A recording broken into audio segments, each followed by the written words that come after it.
Blood आप कितने time तक डोनेट कर सकते हैं? अमूमन देखिए, आप यहाँ मेरी ओर ध्यान से देखिए, आपके शरीर में जो ब्लड होता है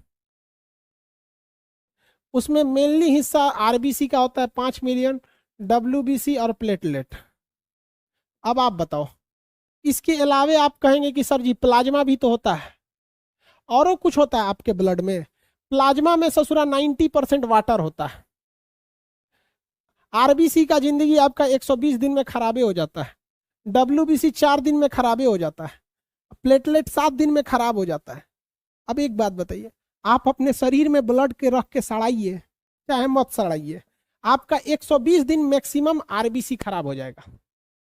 डब्ल्यूबीसी तो 4 दिन में खराब हो जाता है, दूसरा बनता है।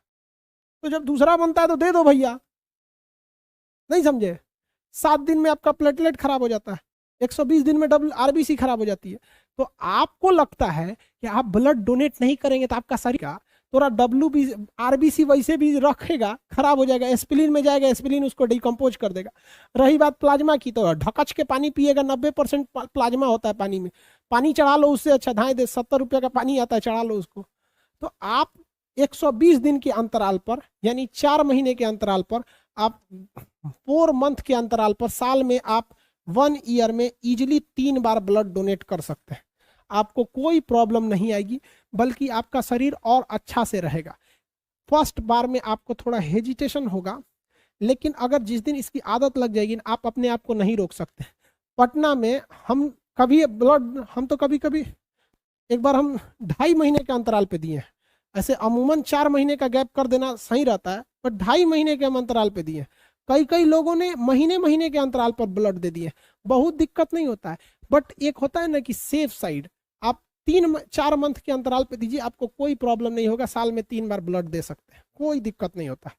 पटना में अभी भी जब ब्लड बैंक में ब्लड खत्म हो जाता है ना, जब चारों ओर से बंद हो जाता है, तो कहते हैं लोग चल जाओ खान सर के पास, हुआ ना मिला तो फिर तोरा ब्लड बैंकों को कहीं ना मिलने वाला है। समझ में आ गया? तो हमारे यहाँ भी लड़के सब ब्लड दे देते हैं, एक्सचेंज, ब्लड बैंक में जाके एक्सचेंज कर देते हैं। वहाँ पे आपको ही पता है, ब्लड बैंक से ही डायरेक्ट तो ब्लड चढ़ता नहीं। 1 यूनिट में 200 ml, 20 ml कौन ची रे ससुरा, चाय पी रहा है का? 20 ml 1 कप होता है चाय, 20 ml ब्लड डोनेट कर रहा है। एक बार में कितना दे सकते हैं? देखिए, अगर आप 1 यूनिट देते हैं तो आपको कोई प्रॉब्लम नहीं होगा, आप चल फिर के जाएंगे, चल फिर दे के आ जाएंगे। अगर आप 2 यूनिट दे देते हैं तो आपको थकान, कमजोरी, चक्कर महसूस होने लगता है। समझ में आ गया कि नहीं? आपके शरीर में 5-5.5 लीटर ब्लड रहता है। समझ में आ गया कि नहीं आ गया? आप 1 लीटर भी दे देंगे ना तो मरेंगे नहीं, लेकिन आपको बहुत ज्यादा चक्कर वक्कर फील होने लगेगा। इसलिए डॉक्टर अमूमन 1 यूनिट ही लेता है, लेकिन देखता है कि मरीज की जान सीरियस है तो एक इंसान से 2 यूनिट भी ले लेता है। तो काम ऐसा ही कीजिए कि आपको लॉस ना हो, वरना खुद के हाथ जलाकर या दूसरे की मदद करना, ये कहाँ तक? मान के चलिए आप किसी की हाथ जलाकर मदद नहीं करना चाहिए, हाथ जलाने से अगर जान बचती है तब कीजिए। तो आप अमूमन 1 यूनिट दीजिए, ऐसा कोई जरूरत नहीं है, लेकिन हाँ सीरियस है तो दे सकते हैं, आपको चक्कर वक्कर आएगा, मरेंगे नहीं। आप 2 यूनिट 3 यूनिट में भी नहीं मरेंगे।